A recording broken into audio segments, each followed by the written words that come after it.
Em o nome de Jesus, somos gratos ao Pai por mais esta noite e tarde que tivemos também nesta casa, de muitas bênçãos. Que cada um que passou e permanece aqui hoje possa, em o nome de Jesus, receber o que busca, ter satisfeita as suas necessidades, tanto no plano físico quanto espiritual. E que Jesus, no final de tudo, quando retornarmos aos nossos lares, possamos estar mais confiantes, certos de que dias melhores virão. Às vezes as provas se nos apresentam rudes, aparentemente insuperáveis, mas, Senhor, ajuda-nos a superá-las, porque temos a boa vontade. Às vezes não conseguimos enxergar todos os caminhos, mas, Divino Senhor, quando os enxergamos, quando o Senhor nos mostra e, sobretudo, nos conduz pela mão, a afeição da mãe que conduz a criança ainda frágil, nós saímos vencedores. Que no decorrer dessa atividade o Senhor sonde os nossos interiores, diagnostique as nossas necessidades e entre com as providências que cada caso requer. Que assim seja. Eu agradeço de coração a presença de cada um. Como eu sempre digo no início das nossas falas, é vocês que nos motivam a continuarmos firmes nesse trabalho da nossa própria espiritualização e no trabalho de espiritualização de todos. A Bíblia é um repositório de bênçãos infinitas, infindáveis. Mas, como dizia Jesus, na maioria dos casos é necessário termos olhos de ver e ouvidos de ouvir, porque nem todas as orientações que constam ali são claras, aconteceram de fato. Muitas delas representam simbolismos, representam textos nos quais a verdade está contida nas entrelinhas, textos que requerem interpretação, tanto no Velho quanto no Novo Testamento. Foi isso que Jesus quis dizer quando, de maneira alegórica, disse aos seus discípulos: se o vosso olho é motivo de escândalo, arrancai-o e lançai-o fora. É preciso ler nas entrelinhas, entender qual era o verdadeiro pensamento do Divino Mestre quando pronunciou esse ensinamento. Até porque não há de se esperar em qualquer época da humanidade que alguém que se surpreenda em erro vá sacar o seu olho e lançá-lo fora de si. Quando nós estudamos os costumes gregos, por exemplo, nós nos deparamos ali com a presença de grande parte dos saberes filosóficos que invadiram a humanidade, até mesmo os próprios romanos naquele tempo, ao longo da história. Dentre a cultura desse povo, nós encontramos uma personalidade interessante, que já foi tema de filme e que ainda hoje, mas especialmente no passado, encantava as crianças a presença do Hércules, o grande deus grego, possuidor de uma força incomparável, que o levou ainda criança a matar 2 serpentes. E isso fez com que os seus pais profetizassem que Hércules tinha uma grande missão: libertar o reino do ataque de todas as bestas, de todas as feras e de todos os monstros. Se dermos um salto no tempo e chegarmos aos dias atuais, nós vamos perceber que esse desejo cultural ao longo do tempo de sermos possuidores de poderes que extrapolam os limites do aceitável para vencermos todas as dificuldades ainda existe. É por isso, por exemplo, que, simbolizando o poderio político que os americanos deveriam exercer sobre o resto do mundo, criaram o super-homem, capaz de voar, capaz de girar a terra ao contrário, capaz de uma força que nenhum outro homem possui. Criou-se a Mulher Maravilha, que com um bracelete no punho conseguia realizar prodígios, inclusive ao manusear uma espécie de laço, arrancar dos seres humanos comuns até as mais recônditas verdades. Mas, curiosamente, tanto no super-herói da Grécia Antiga, como nos super-heróis da atualidade, todos possuíam um calcanhar de Aquiles. Todos possuíam uma fraqueza. O super-homem, quando submetido à kryptonita, perdia sua força e tornava-se um homem comum. A Mulher Maravilha, sem o seu bracelete, perdia todo o seu poder e tornava-se uma mulher comum. Com base nisso, nós podemos dizer que em Reis, em 4 capítulos, é contada a história de mais um desses heróis. Desta feita, a versão hebraica do famigerado Hércules grego, o Sansão. O homem que nasceu de uma mulher estéril. Uma mulher cujo nome nunca apareceu na Bíblia. Numa demonstração dos textos machistas que desde aquela época imperavam.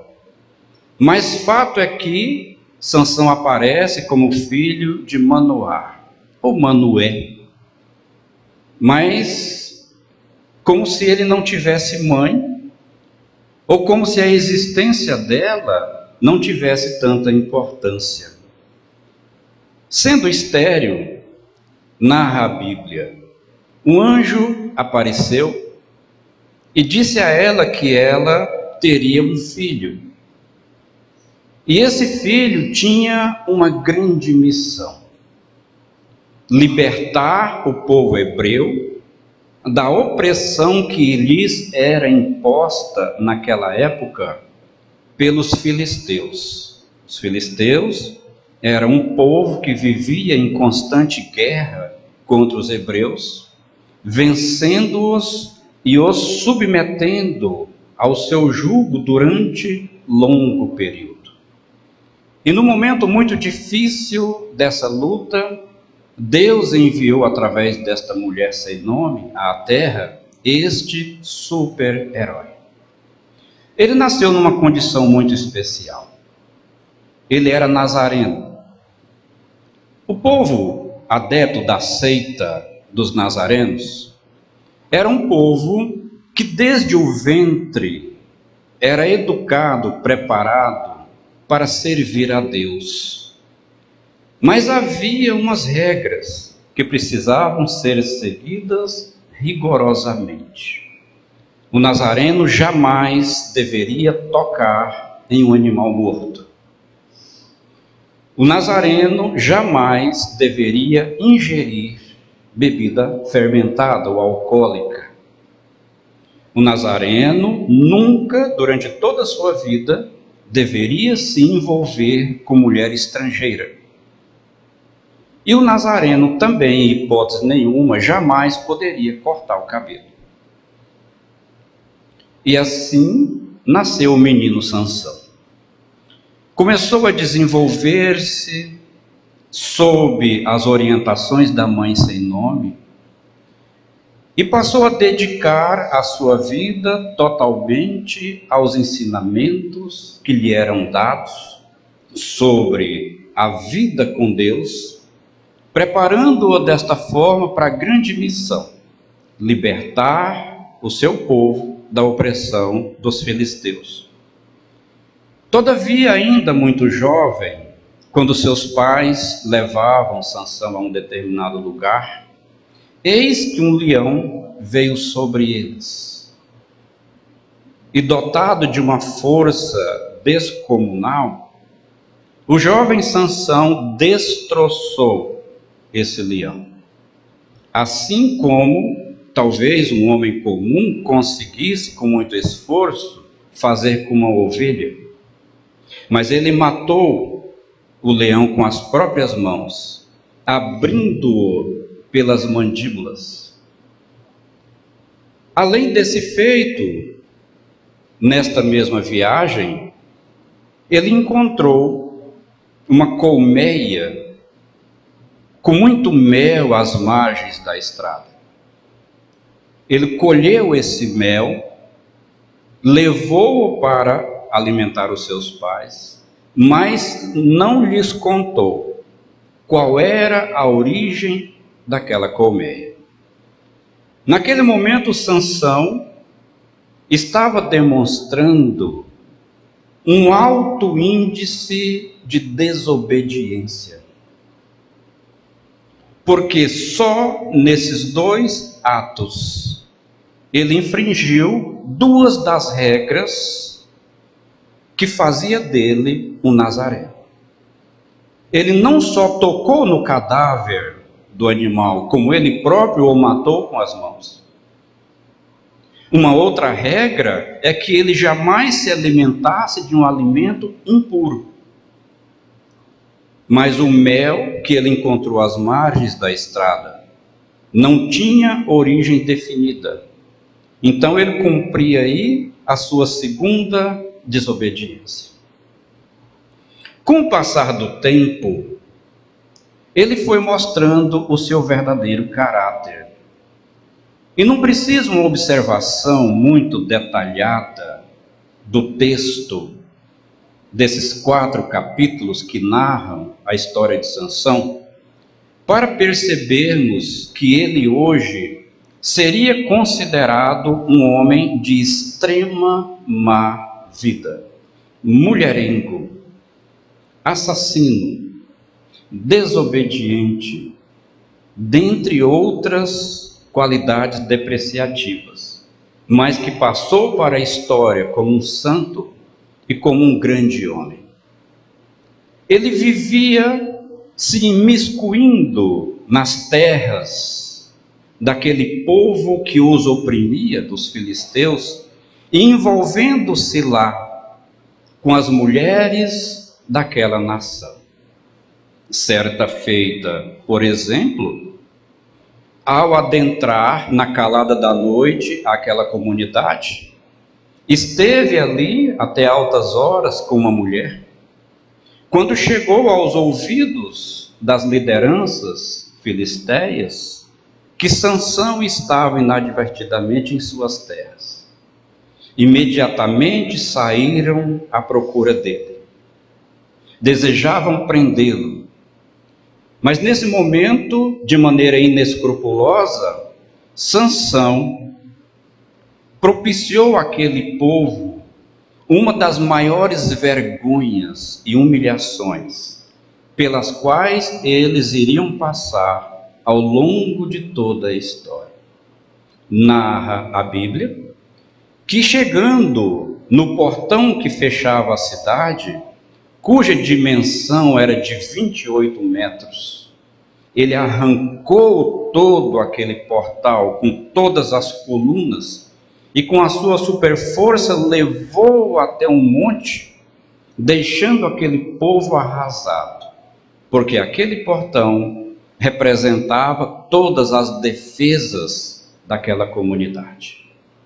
Por conta disso, deliberaram prendê-lo, perseguiram-no, encurralaram-no num determinado lugar.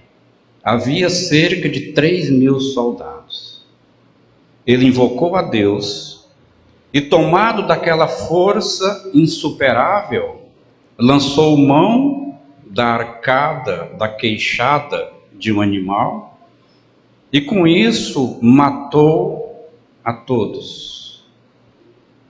Um assassinato em massa por um povo que o perseguia pela sua ousadia de invadir as suas terras, ficar com as suas mulheres e depois arrancar os portões de defesa da sua cidade.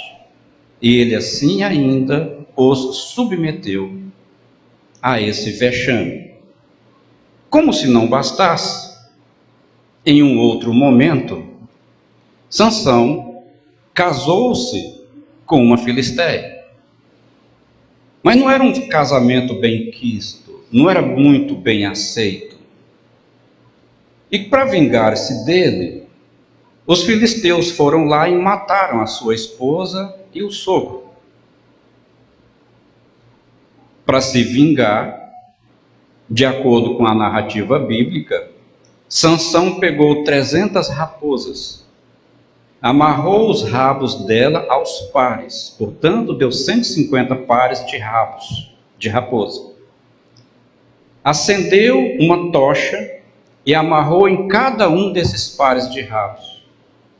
E soltou essas raposas em meio ao pomar e às plantações dos filisteus, de maneira que, tanto quanto as raposas corriam, toda a plantação, todo o pomar era destruído. Sansão, então, apesar de ter reinado, de ter sido um dos juízes dos hebreus por mais de 20 anos, ele não tinha honra, era desobediente, não cumpria as regras da lei sobre a qual ele foi educado e foi criado, mas figurou na Bíblia como uma grande personalidade, admirada até o ponto que na atualidade ele ainda é tema de filmes aos quais todos acorrem para assistir.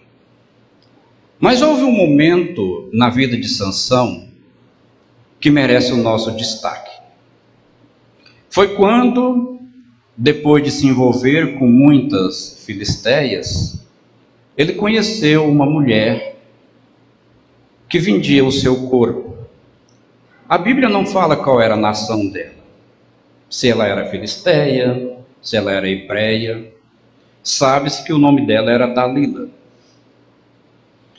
No auge da sua desobediência, Sansão, despreocupado com a reputação da moça e muito atraído pela sua beleza, enamorou-se dela. E todo mundo conhece a história. Conhecendo a reputação dela e tentando prendê-lo, os filisteus fizeram uma oferta. Nós te damos muitas moedas para que você descubra qual é o segredo da força do Sansão. Ela aceitou. E num primeiro momento ela perguntou: Sansão, qual é o segredo da sua força? Ele disse: se alguém me prender com cordas virgens e verdes, eu não conseguirei me soltar jamais. havia homens escondidos no quarto. Ela contou para eles, eles amarraram desta forma, e o Sansão, sem muito esforço, ria-se e arrebentou todas as cordas. Em nenhum momento ele se questionou por que esses homens estavam escondidos aqui, por que ela tentou me enganar. Ele estava apaixonado, ele estava enamorado, ele estava enlouquecido pelos encantos daquela mulher.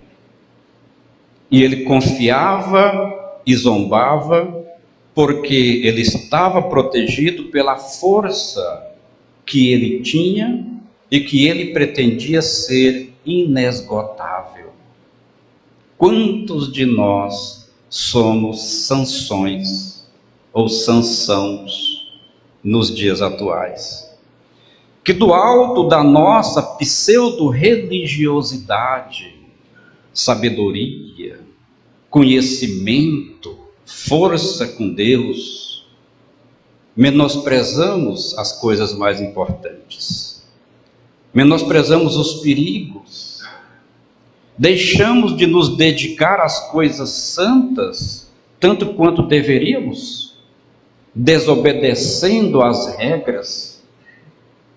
Para nós espíritas, por exemplo, de cuja doutrina recebemos a mais pura orientação cristã, transcendendo os portais do antes inimaginável, para adentrarmos a realidade do mundo espiritual.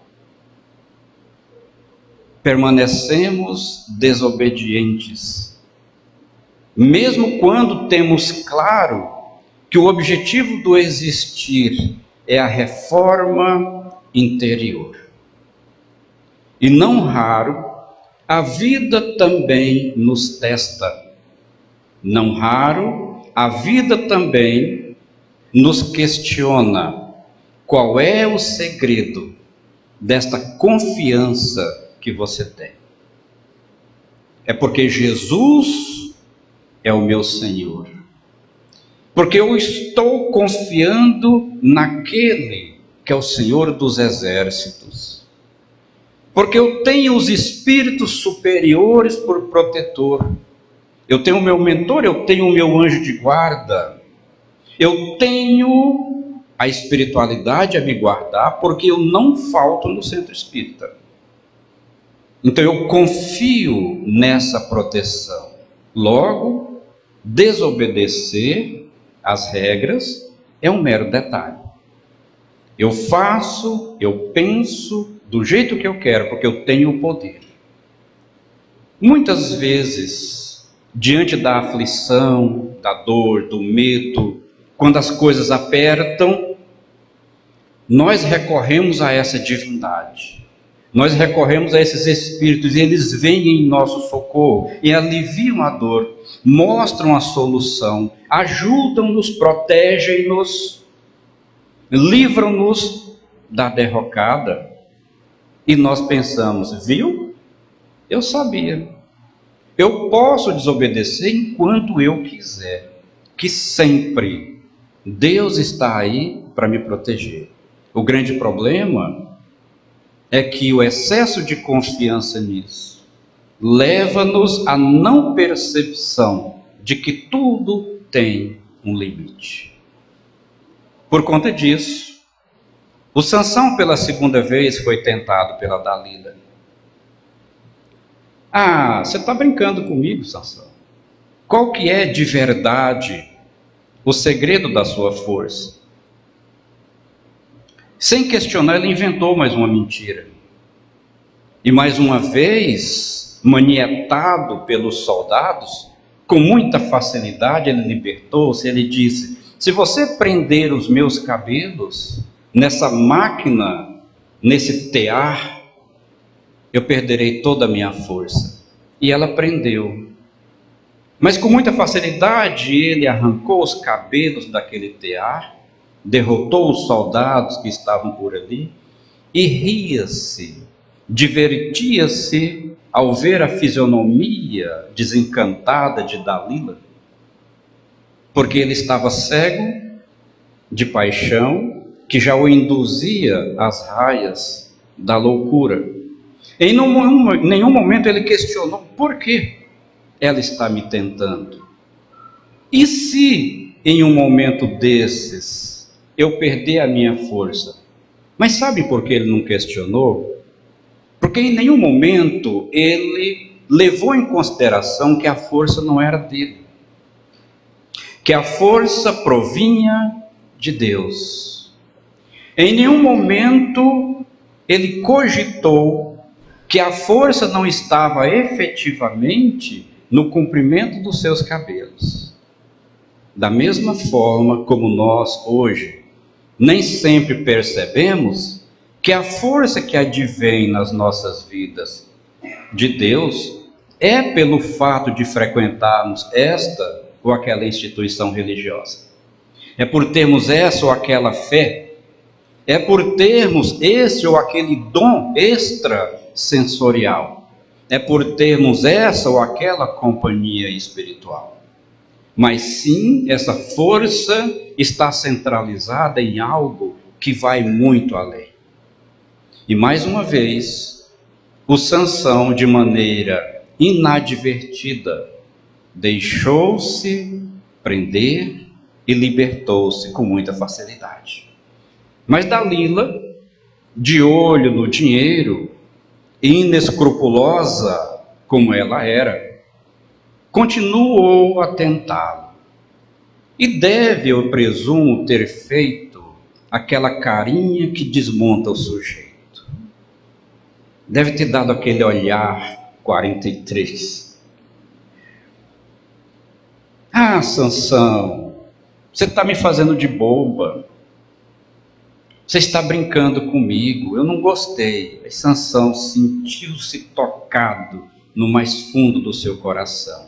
Ele suportava tudo, mas ver Dalila implorar daquele jeito, o seu grande amor, Sansão não resistiu. E aí ele cometeu o maior erro da sua vida. Ele estava tão apaixonado pelos prazeres que a vida que Dalila lhe proporcionava, que ele perdeu todos os escrúpulos possíveis e imagináveis. É o que acontece conosco. Nós somos apaixonados pela vida. Nós somos enlouquecidamente apaixonados pelo viver. Essas coisas de regras não são a prioridade na vida da maioria de nós. Não. Tudo vem antes. E se der, se sobrar tempo, se eu puder, se eu estiver disposto, eu sigo as regras. E Sansão agiu desse jeito. Ele estava totalmente apaixonado por Dalila. E Dalila representa o que a vida é para muitos de nós. Nós vamos cedendo aos caprichos da vida. Nós vamos cedendo às exigências da vida, às cobranças da vida. E quando a vida, entenda a vida representada na pessoa, no show, no churrasco, no desejo de ficar deitado, na partida de futebol, na pescaria, em tudo aquilo que a vida te oferece. Entenda a vida nessas coisas. Quando essa vida te faz esse tipo de apelo, quando você olha para a sua cama e ela olha para você, e lá onde já tem aquela sua escultura desenhada no colchão, esperando que você se encaixe e descanse, e você fala, não, essa regra de ter que ir, essa regra de ter que orar, essa regra de ter que fazer, não, eu não vou deixar para outro momento. E você vai cedendo, e Sansão cedeu. Repousou em berço esplêndido. O colo de Dalila, naquele momento, afigurava-se para ele como todos os confortos que a vida nos propicia para nos desviar. do cumprimento das regras. Linda apoiou a cabeça e, embebido pelo seu perfume, pelas suas carícias, ele deixou-se adormecer. Do mesmo jeito que nós, quando agradavelmente abraçados pelos prazeres da vida, deixamos-nos embriagar e entregamos-nos a eles. E é nesse momento que o nosso cabelo é cortado. E ela então, sem nenhum escrúpulo, cortou o cabelo do Sansão e chamou os soldados que vieram com o dinheiro. E ela disse: desta vez eu senti que ele me disse a verdade. Por que ela sentiu que dessa vez ele estava dizendo a verdade? Porque ele não tinha mais defesas. As suas vibrações já demonstravam para ela a amplitude da sua fraqueza interior. Já demonstrava para ele a limitação das suas resistências, do mesmo jeito que nós. Quando então, abraçados pelos prazeres da vida, nós também sentimos que todas as nossas resistências vão embora e a vida lá fora, percebendo isso, dá o golpe fatal. É nesta hora que doenças de origem psíquica, emocional, espiritual tomam conta de nós. Livres das nossas defesas e embebidos pelos prazeres da vida, longe de Deus, somos presas fáceis para os espíritos inferiores. E eles, sem muita dificuldade, aptos a observarem o nosso dia a dia e diagnosticarem as nossas fraquezas, excitam em nós aquilo que já é ruim, levando-nos então a sucumbir. E a partir desse momento vimos-nos presas da vida e de todos os seus arrastamentos. E ela vai minando as nossas forças e vai nos deixando cada vez mais suscetíveis. E isso que aconteceu com Sansão. Acordado, preso, foi levado para o reino dos filisteus. E lá iniciou-se um processo de humilhação inimaginável. O homem mais forte do mundo, naquele instante, não tinha mais nenhuma força. Foi levado a mexer o trigo, um serviço que era feito pelas mulheres, e ele mal dava conta disso. Os filisteus riam-se dele, mas como se não bastasse, furaram-lhe os olhos. Então Sansão agora só não tinha perdido a força, como também a visão.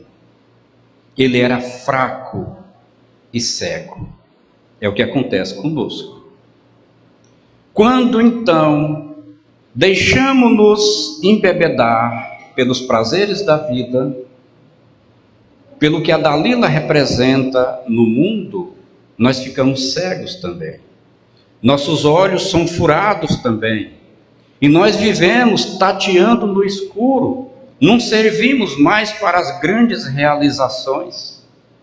Debatemo-nos no visgo da ignorância, arrastamo-nos no lamaçal da estupidez, sem um destino, sem uma direção a seguir.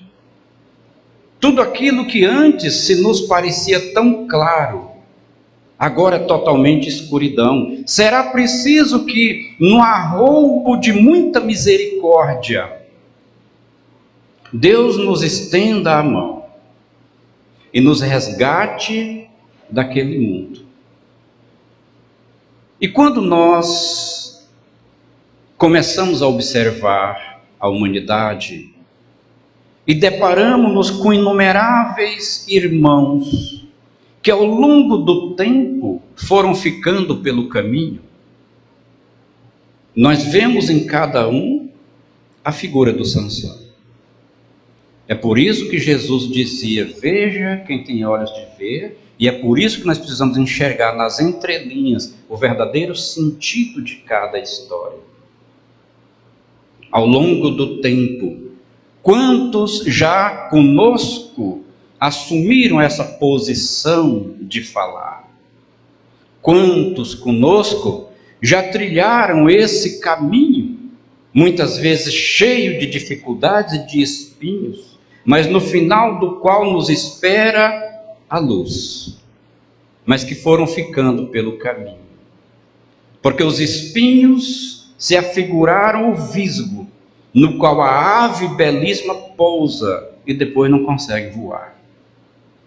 Não adianta sermos belos, mas deixarmos-nos capturar pelo visgo da preguiça ou da ilusão, porque estamos cegos e não conseguimos identificar realmente o lugar no qual nós devemos estar. Fizeram uma festa para comemorar a prisão de Sansão. Havia tanta gente, mas tanta gente naquela festa, que só na parte de cima daquele lugar havia mais de 3.000 pessoas. Sansão tinha sido eleito o bobo da corte. Os 5 reis filisteus estavam presentes. E uma multidão. E Sansão, manietado, cego, acorrentado, era o bobo da corte. E todos se acotovelavam, porque queriam ver o poderoso servindo de palhaço para os outros. Quantas vezes eu insisto, nós também não servimos de bobos da corte para os outros. Não. Talvez não para as pessoas encarnadas. Não riem das nossas caras. Não debocham de nós diante das nossas quedas. Mas se a queda for muito grande, e dependendo do tamanho da liderança que você exerceu, você vai ser execrado pelo mundo. Ninguém vai ver o que você fez para trás. Mas todo mundo verá o erro que você cometeu. E o mundo espiritual, composto pelos inferiores, rirão. Está vendo? Veja aí, não resistiu à pedra de toque. Cadê o Todo-Poderoso? Cadê o que pregava ao povo? Cadê aquele que enaltecia a grandiosidade de Deus? Onde é que está o Jesus que ele tanto defendeu? Que agora não o liberta das garras da Dalila da vida. Tornamo-nos o bobo da corte para os espíritos inferiores, que tomam posse das nossas mentes, que nos induzem a fazer o que eles querem. Obsidiam-nos desde os processos mais simples até o limite da subjugação. Quando não somos mais senhores do nosso psiquismo, quando somos levados a fazer aquilo que eles querem que nós façamos, culminando na maioria das vezes com o uso dos psicotrópicos, as internações nos hospitais psiquiátricos e não raro com a fuga da vida pelas portas do suicídio. E muitas vezes, quando ainda balançando na ponta de uma corda, estertoramos, emitimos os nossos últimos suspiros, estes espíritos aproximam o seu rosto dantesco do nosso. E como disseram a Jesus na cruz, eles também nos dizem: salva-te a ti mesmo. Cadê o seu Jesus? Você não era o tal? Mas A desobediência às regras levou Sansão àquela situação. Um homem, então, trouxe Sansão amarrado, cego, machucado. E no último ato de desespero, ele disse: leve-me até onde estão as colunas, deixe-me senti-las. E o homem levou.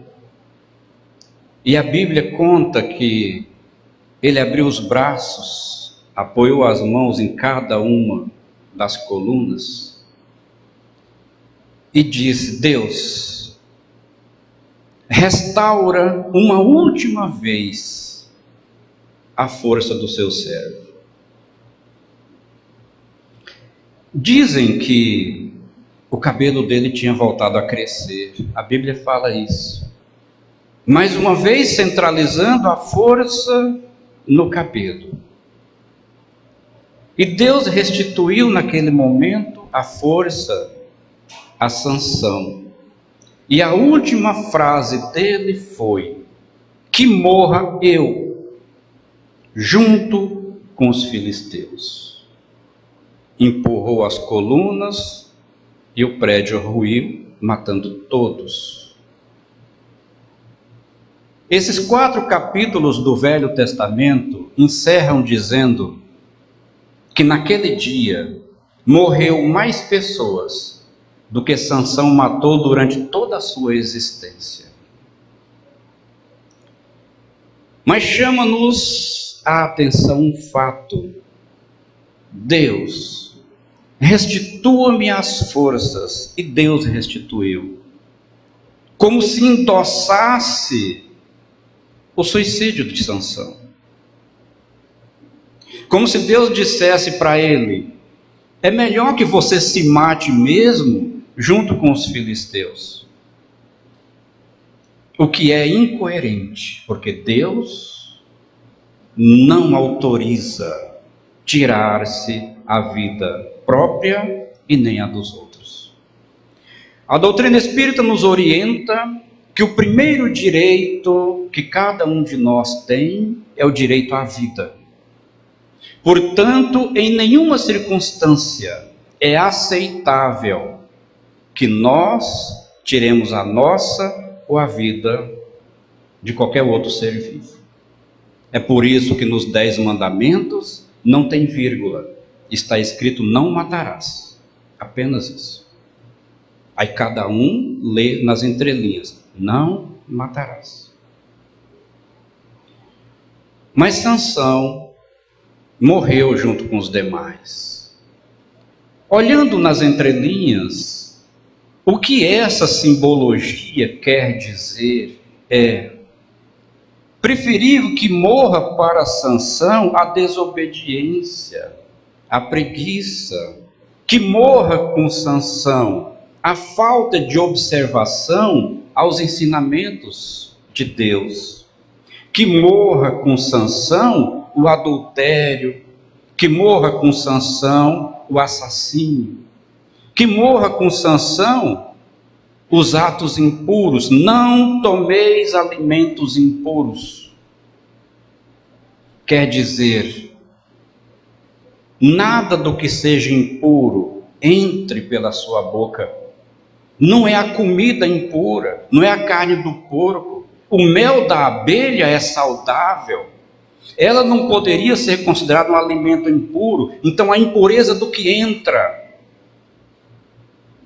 a impureza do que vem de fora e ganha guarida no meu íntimo, compondo os meus sentimentos. Estar perto do cadáver, em consonância com o que Jesus disse ao jovem que queria segui-lo: deixe que os mortos enterrem os seus mortos. Pare de se preocupar com quem está morto. Morto não é segundo a carne, mas morto para a espiritualidade, morto para as coisas de Deus.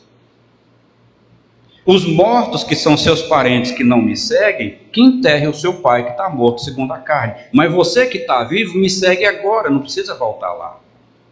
Não se aproximar do féretro, do corpo, do defunto, do que está morto. É buscar aqueles que estão vivos de acordo com a espiritualidade, vivos de acordo com os ensinamentos de Deus.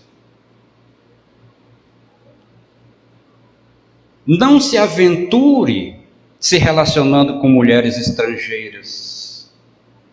Valorize primeiro a sua prole, aqueles próximos, mais próximos de você. É uma antecipação dos ensinamentos cristãos. Ame ao próximo como a ti mesmo. Faça de acordo com o que eu estou te ensinando a fazer. Faça de acordo com o modelo que eu estou te dando. Mas Sansão, aventurando-se pelas terras estrangeiras, em nenhum momento a narrativa bíblica diz que ele se envolveu com uma mulher da sua própria nação. E a Dalila, ninguém sabia de que nação ela era. Isso era uma referência especificamente à mulher. Ele não podia namorar uma mulher que não fosse hebreia. É mais do que isso. Apesar das citações machistas, como eu disse no começo, Sansão é filho de uma mulher sem nome, porque ela nunca foi apresentada na Bíblia. Não era disso que se falava. Era o cuidado que se deve ter, de não cuidar do que está no seu entorno, daqueles com quem você convive, da instituição religiosa na qual você congrega, no grupo social no qual você convive, nas pessoas que necessitam de você para prestar atenção na casa dos outros, nas terras alheias, naqueles que por si só estão distantes porque querem. Cuidemos dos que estão perto de nós, dos que precisam de nós. É um desenvolvimento. Então Deus não estava autorizando Sansão se matar. O que ele queria dizer, que morram eu com os filisteus, era que também nos filisteus morresse o espírito de guerra, aquele espírito belicoso. Um povo que ao longo de anos e anos, só no tempo de Sansão foram 20, viviam tentando conquistar aquele povo, viviam tentando invadir as suas terras, viviam articulando planos para derrubar reis e juízes. E há um trecho, quando a Bíblia faz referência aos 20 anos em que Sansão foi juiz, alguns autores dizem que ele foi, dentre todos os juízes, o pior. Muito preocupado com as suas ocupações pessoais, com seus prazeres, com seus interesses, em detrimento do interesse do povo, em servir de juiz, de orientador daquilo que o povo realmente necessitava. E Frei Beto, em um dos seus magistrais textos, disse, certa feita, que no final de tudo, foi dito a Sansão: a partir de hoje, nós vamos instituir uma nova forma de governo. Acabou-se ali os juízes e entrou-se ali os reis, porque eles queriam um juiz, mas que tivesse juízo. Sansão foi um juiz que não tinha juízo. Portanto, nós podemos perceber nas entrelinhas o quanto é significativa essa história. No Brasil, sob a direção de Cecil B. DeVille, lançou-se o filme Sansão e Dalila, Me lembro quando assisti a primeira vez, cinema lotado, e todo mundo delirando, inclusive eu, quando Sansão, representado por um ator, destroçava o leão. Do mesmo jeito que quando nós assistimos o Hércules. Do mesmo jeito, quando assistimos o Super-Homem, todas as suas versões, ou a Mulher Maravilha, a versão 1 e 2, que foi lançada recentemente. Mas uma coisa se destaca em todos eles. Todos tinham um calcanhar de Aquiles. Eu narrei o calcanhar de Aquiles do Sansão. Qual é o seu? O meu eu sei. Todos nós temos a nossa criptonita. Todos nós temos o nosso bracelete. Todos nós acreditamos que a nossa força está em alguma coisa. Para depois, decepcionados, descobrirmos que essa força que supomos possuir não é real. Então precisamos identificar, de fato, qual é o nosso calcanhar de Aquiles. E quando identificarmos isso, que sem isso que chamamos de calcanhar de Aquiles não somos ninguém, é o momento de realizarmos profundas reflexões, voltarmos para o nosso interior e retomarmos a caminhada, para que no final dessa jornada não terminemos como o herói da história bíblica que nós acabamos de narrar. Oremos. Em o nome de Jesus, mais uma vez, divino Senhor, agradecidos pela bênção da sua misericórdia, nós vimos te louvar. Desejamos evidenciar a grandiosidade do seu nome, a soberania sua nas nossas vidas. Que somos nós sem o nosso Criador? Jesus amado, olhai por nós desde os planos mais altos do infinito. Eu te peço agora, Senhor, junto com todos os amigos espirituais que atuam nesta casa, que olhe para cada um desses irmãos aqui presentes e irmãs, cada família que aqui está representada, e vai identificando cada necessidade dos presentes, dos ausentes. E que o Senhor possa, neste momento, entrar com todas as providências necessárias para a minimização de dores e aflições, para a solução de todos os embates, de todas as lutas. Então, aonde tiver lágrimas, que elas sejam nesse momento extintas, aonde tiver dor, que o Senhor agora leve o imediato alívio. Pai, aonde tiver desesperança, desestímulo, frustração, que o Senhor reerga, reanime nesse momento. Aonde a presença da depressão, da ansiedade, das síndromes de toda ordem estiverem presentes, que o Senhor as lance agora no abismo do esquecimento.